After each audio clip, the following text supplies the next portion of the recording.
Bonjour, comment ça va et comment va la santé?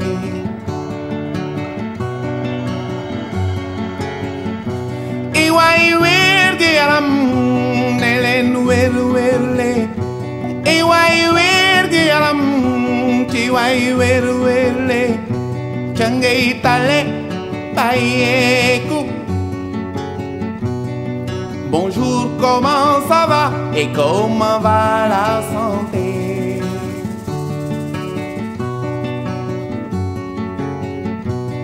Suma tante je nek kauga, tante je nek kauga, tétanos danel ko tagañu won ke iler jël. 10 gestes de premier secours expliqués par un professionnel.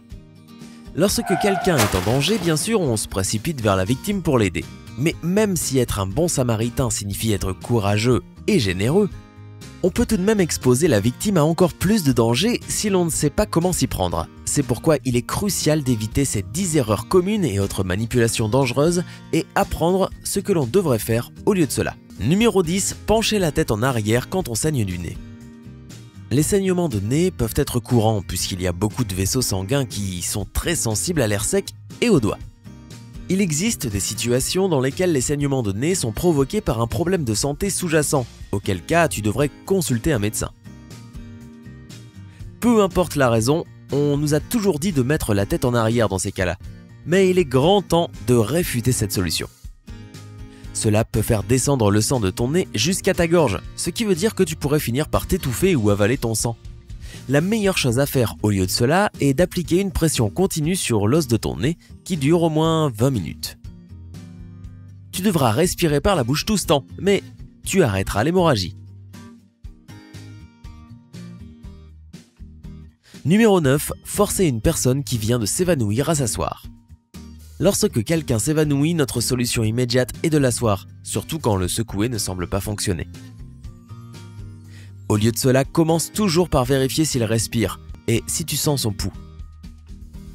Si tout cela est en ordre, laisse-le au sol mais élève ses jambes d'au moins 30 cm au-dessus du sol. Détache les vêtements trop serrés également.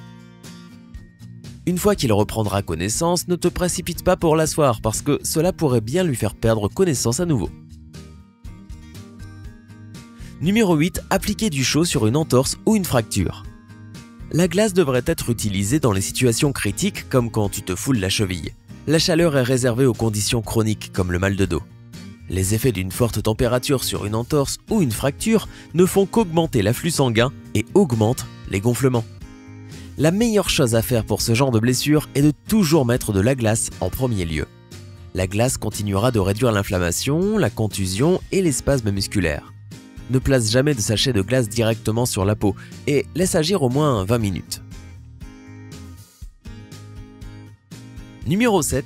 Essayez de retirer un objet tranchant de ton corps. Si tu marches sur du verre par exemple, ta réaction intuitive sera de retirer les bris de verre toi-même. Mais si l'instrument que tu utilises n'est pas stérile ou si tu sous-estimes la profondeur de la blessure, tu risques de développer une infection et d'autres dommages. Donc assure-toi d'utiliser un instrument propre et stérile ou de laisser faire les professionnels. Quand il s'agit d'un objet dans l'œil, mieux vaut le fermer, mettre un morceau de gaz dessus et te rendre directement à l'hôpital. Numéro 6. Traiter une brûlure trop rapidement. La première étape pour traiter une brûlure est de la mettre sous un filet d'eau froide, mais l'erreur la plus commune est de ne le faire que quelques secondes ou 2 minutes. L'eau est supposée avoir un bienfait, mais il faut laisser la brûlure sous le filet d'eau durant au moins 20 minutes.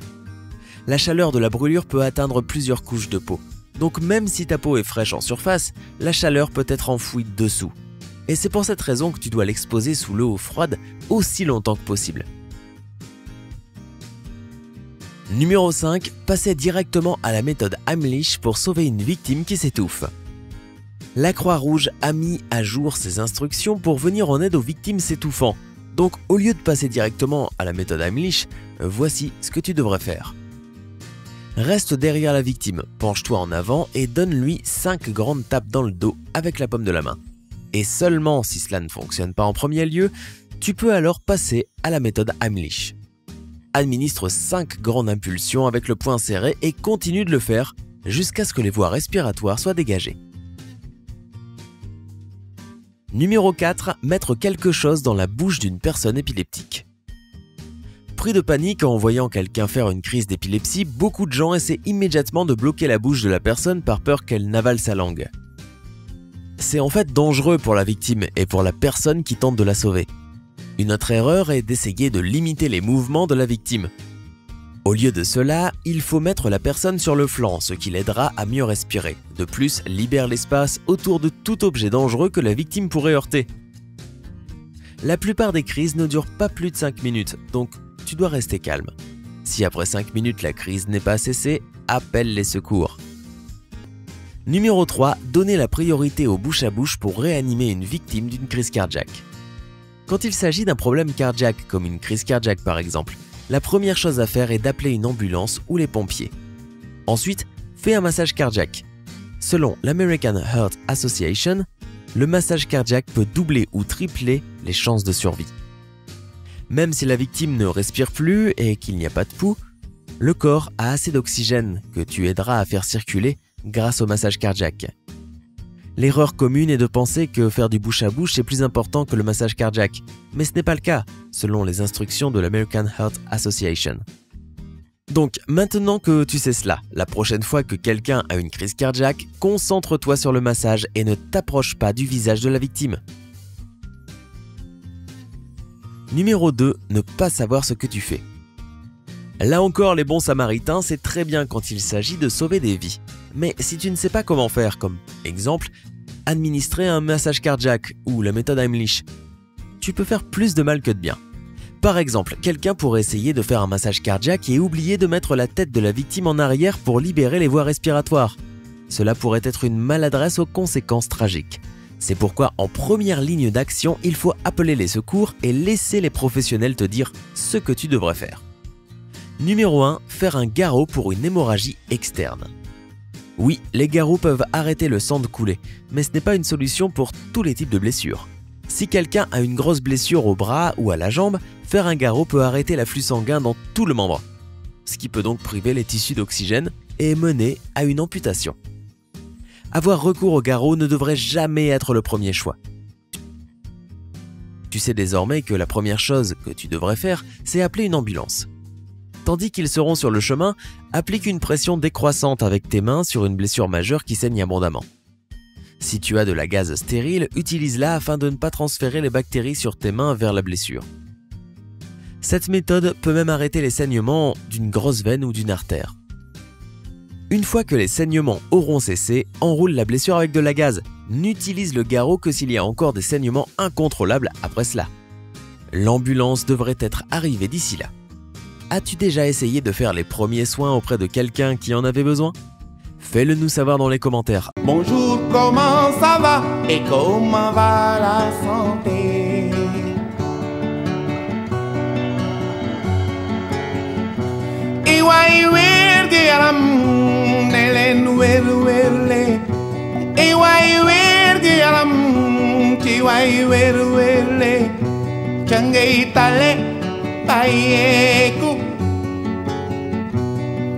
Bonjour, comment ça va et comment va la santé?